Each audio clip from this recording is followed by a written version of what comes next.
Hello, I'm Dr. Chris Brown. I'm an expert in disability sport and the Paralympic Games, and I'm the host of the Disability Sport Info Show. The Paralympics is unlikely to lead to sustained sport and physical activity participation. Short-term effects may be observed, but it's unlikely this is sustained long-term. There are a number of reasons why this is the case. Before we explore this, it's important to note that there is a limited source of existing evidence in this space. The role of the Paralympics in influencing sport and physical activity participation is under-researched. Nonetheless, the existing data suggests the Paralympics on its own will not lead to regular sport and physical activity participation. Let's consider why the Paralympics on its own is insufficient. First, some people may not be interested in the event. Second, elite athletes may be off-putting to some people. This could be due to negative associations with the sport. Third, the Paralympics is unrepresentative to most disabled people's lived experiences. The vast majority of disabled people would not be eligible to compete based on their own impairment. Finally, inspiration from watching successful elite sport, known as the demonstration effect, may have limited impact. This is because inspiration is often temporary and shallow. What I mean here is that inspiration, on its own, may not withstand challenges some people face to be physically active. It's like New Year's resolutions or the Wimbledon tennis effect. You may be inspired, but when faced with barriers, a new behavior may not be sustained. This is especially the case with a complex behavior change such as sport and physical activity participation.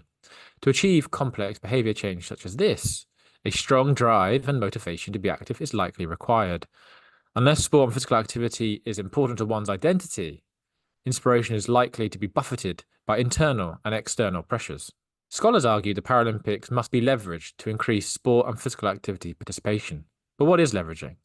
Leveraging implies a strategic and tactical use of the Paralympics to increase participation. That is to say, there is a deliberate and thought-out plan to support participation initiatives associated with the Paralympics.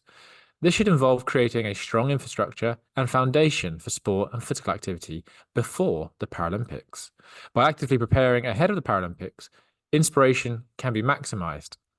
That is to say, inspiration can be harnessed rather than squandered to create a substantive desire to change behavior.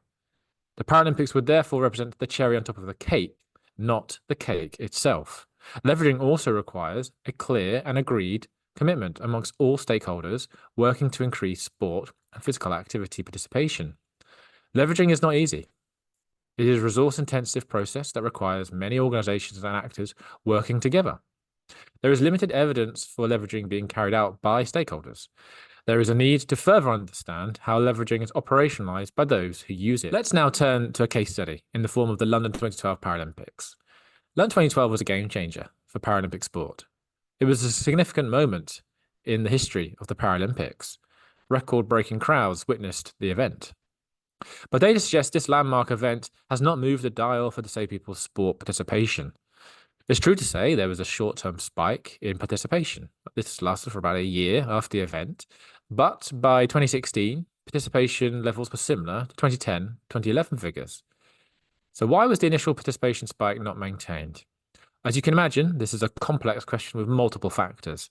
I'll focus on a few salient points here. One, limited leveraging took place. A robust and strong foundation did not exist.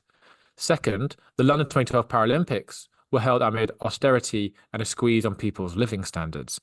This created a supposed activity trap. Some disabled people were afraid to be active in case they were accused of being benefit cheats. For some people, the risk of losing their benefits, which could be vital to their daily living requirements, was too great a risk.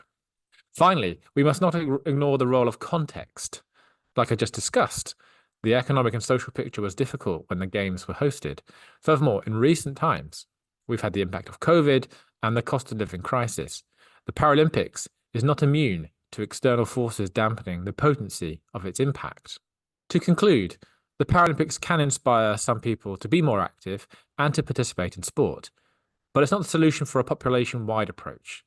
The Paralympics should be viewed as one route to increasing participation rather than the silver bullet for sport and physical activity participation.